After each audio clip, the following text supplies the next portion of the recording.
Good morning, AP Physics. Here we are again, trying to learn remotely. I'm going to have you do two things for me this morning. What I'd like you to do is I'd like you to look at checkpoint 2 on page 610. So that's this guy right here. And then the other thing that I'd like you to do is I'd like you to finish problem 11. So yesterday we started problem number 11. I'd like you to finish 11. So I'm going to ask you to do those two things. Pause the video and then come back with me, and I'm going to talk about just a few things in regards to that. All right, so we're back together, and let's start talking about our problem or our checkpoint on page 610. So it was asking about net flux. And so our first example, our net flux, is going to be 0. And I'm trying to write on my screen today with a pen. We're going to just see how it works. And what's important is that we need to look at like what's coming in the what flux is coming in the cube and what's going out. So if we identify what's going in, the ones that are going in will be 3 and 4 and 7, and you add those together to get 14. You with me? And then you look at the ones that are coming out, and you've got 5, and you've got 7, and you've got 2. That's also going to equal 14, so that means that our net flux is 0. And then if you kind of continue that pattern through each of these, what's coming in for the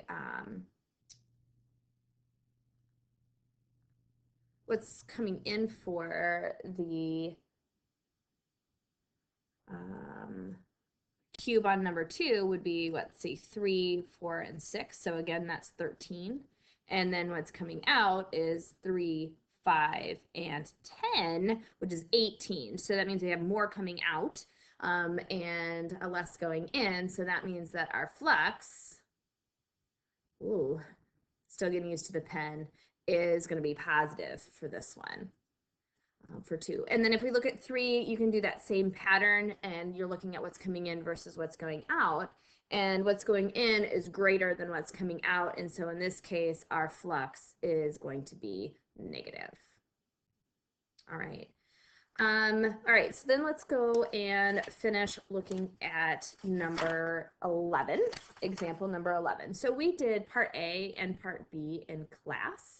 So I'm not going to spend time looking at part A and part B, but if you need to look at part A and part B, you can pause the video and look at my work here. But let's take a look at, more specifically, let's look at C and D. So basically the difference between C and D is you're given just a different electric field. That's really the only difference. So we're going to start by looking at this part right here. And notice that we have a field in the x direction and we have a field in the y direction, but we do not have a field in the z direction. So the z direction here is on the top and the bottom of my cube. And so my flux through the top and the bottom of my cube is 0. That's what this statement is right here. So the flux through the top and the bottom of my cube is 0. And then the next direction that I looked at was the front and the back. So the front and the back is actually your z, or your x direction, excuse me. So you see that? That's your x direction. And we noticed that the electric field in the x direction is constant. So that's this right there. So that means the, and it's in the negative direction. I don't know if you noticed that. It's in the negative direction. So that would be going into your screen.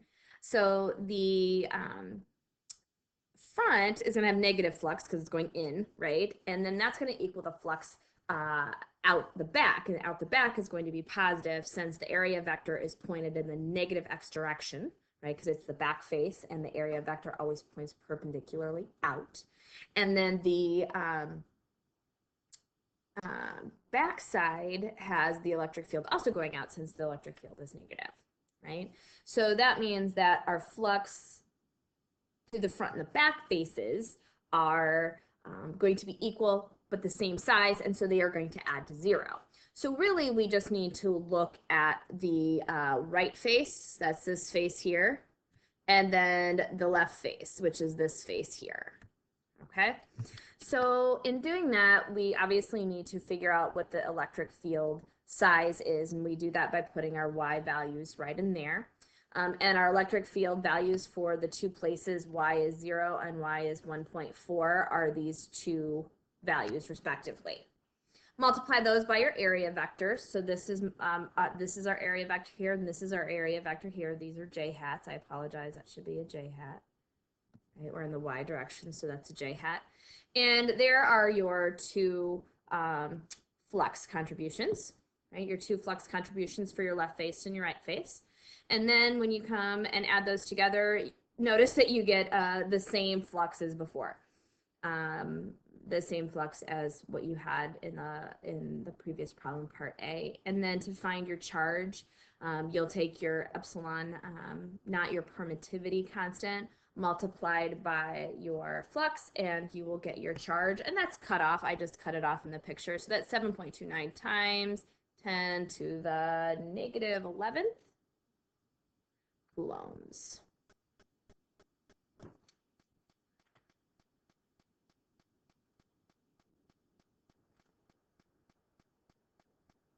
Okay, here is where the rubber is going to start to meet the road. So we've been talking about flux, we've been talking about Gaussian surfaces. But up until now, we have, or I have dictated, or the problems have dictated to you what your surface is.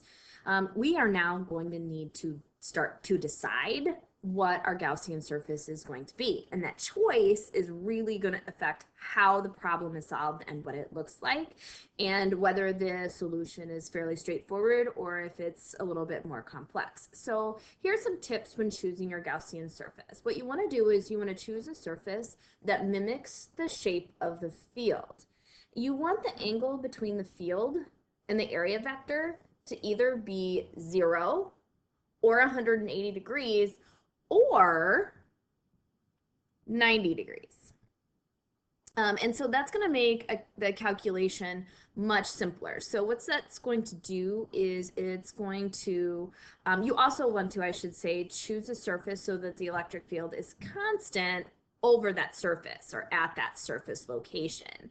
So some of you, the example problem that we did yesterday with the cube, you were trying to figure out what direction or what the size was at all the different points on the cube shape. Oh, I think I'm getting interrupted. Hold on. What, Jonah? I just found out. Sorry about that. Okay. So you're going to want to choose a surface so that the electric field is constant at that surface. And so some shapes that you're going to use would be spheres, like in the simulation that we did. Cylinders are also super useful. What is not typically super useful are cubes. We use cubes to start just to kind of to ease us into this just a little bit. And the reason why we do this, why we do both of these two ideas, because we know Gauss's law really looks like this, right? We've got this business. We got to add all of those up.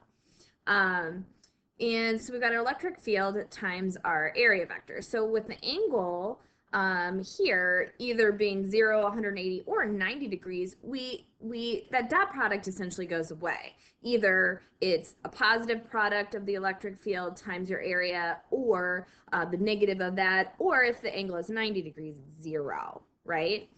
So what that does is the shape of the field helps us to make our vectors go away. So we don't have to worry about the dot product. It also makes this right here a constant value, right? If we choose our shape wisely. So then this ends up just becoming our electric field times our area. And then it either ends up being positive, minus, a positive, negative, or 0. Okay, so that's kind of our overarching goal. So what we're going to do now is we're gonna go right to an example problem. So what I'd like you to do is I'd like you to turn to problem 18. So we're on page 623, and I'm going to ask you to pause the video for a moment, and you are going to read through the problem, and I want you to start focusing on the graph over here. Okay, start focusing on the graph.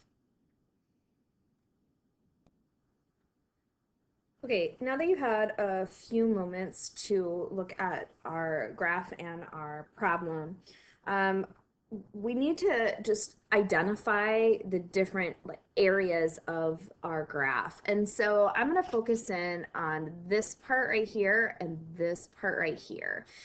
My guess is that you've probably already figured out that those are actually those conducting shells. So this is A right here, and this is B right there.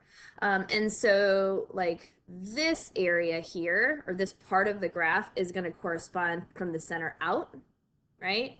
And then this part of the graph right here is going to correspond from here to here, right? And then this part of the graph over here is going to go outward from there. Okay, so hopefully that makes some sense to you, kind of corresponding the graph to the physical situation. Okay, so let's go back to talking about how we are going to choose our surfaces, right? So our first surface, or our first task, is to find the charge on the central particle, right? That's our very first task. So I'm going to come back down here and I want to find the charge on this guy right there, that central particle.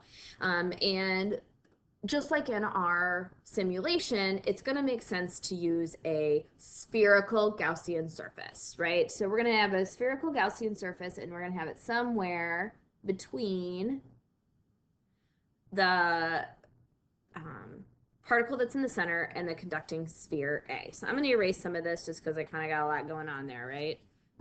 Okay. So when we come back and we look at that, our two criteria, remember our two criteria for selecting a surface is we need one that's going to be perpendicular to the field, and the field for that point charge is going to be directed outward, right? The field is going to be outward. And it needs to be at the same value. And we know the electric field value is proportional to r squared, or the inverse of r squared. So that, again, is going to just make sense to use a spherical Gaussian surface. Okay, so if we take a look over here, right, there's two parts to Gauss's law, right? And then we've got this over epsilon naught. Okay, so this graph is telling us about this part of Gauss's law, right? I feel like a sports commentator. I'm drawn on the screen. Okay, so this graph is telling us about the flux, right? And since we know about the flux, we can therefore then find the charge that's enclosed. So what I'd like you to do is, knowing that we are going to use our flux value here, right? So that's literally this whole side of the equation is this value. You're going to use the graph, and you're going to use that value to find this enclosed charge. I hope that that makes sense. Okay, so we've got a spherical surface in here, right? Spherical surface in here. And the flux through that spherical surface is given to us in this graph over here. And we are going to use that information and essentially plug that number in right here to find our enclosed charge. So hit pause, go ahead and do that for part A. Okay, so once you've done that, you should come to the conclusion. So we calculate our flux by essentially taking our scale here. It looks like our flux is negative like 1.8 times our phi s, right, our scaled flux. And so then we find our enclosed charge by simply multiplying our flux times our epsilon naught. And when we do that, we get about a negative 8 microcoulombs. So that's going to be our charge that's housed on that central particle. Okay. So then we take a look at part B, and we want to know the charge on A. So in our first problem, we were working on the Gaussian surface that was inside, like between the charged particle and surface A, or conducting shell A. But now we're going to be working on our, we need to find out about A. So we're going to have to expand that sphere, and we're going to use the Gaussian surface. Again, that's a sphere, but where are we going to put that in order to get that information? Well, we're going to put that right between A and B. So I want you to note that that's now going to contain two charges. It's going to contain A and that central charge that we just found. So again, I'm going to have you go back to use your graph. You're going to find your total enclosed charge, just like we did for part A. And then we're going to have to subtract out the central charge in order to find the charge just on charge A alone. So go ahead and pause the video. I want you to work through that, see how you do. So once you do that, you'll see again that we have about 0.8 times our flux S, our scale there. And we get an enclosed charge, a total enclosed charge of 3.54 times 10 to the negative 6 coulombs. So remember, if we go back up to our picture, that is both A and B together. Or not, sorry, not A and B. It's that central charge and the shell A all together, right? So it's both of those, right? So this is our object. We've got this guy here, and then we've got this guy here as well. So we'll need to subtract out the charge that we found on the central charge. So our Q total, this is our total enclosed charge here, is going to be the charge on the central point, and then on A, right? So to find the charge on A, we just subtract those two, and you get approximately 12 microcoulombs. Notice that we've got minus and negative here, right? So we do need to keep that negative sign in there, right?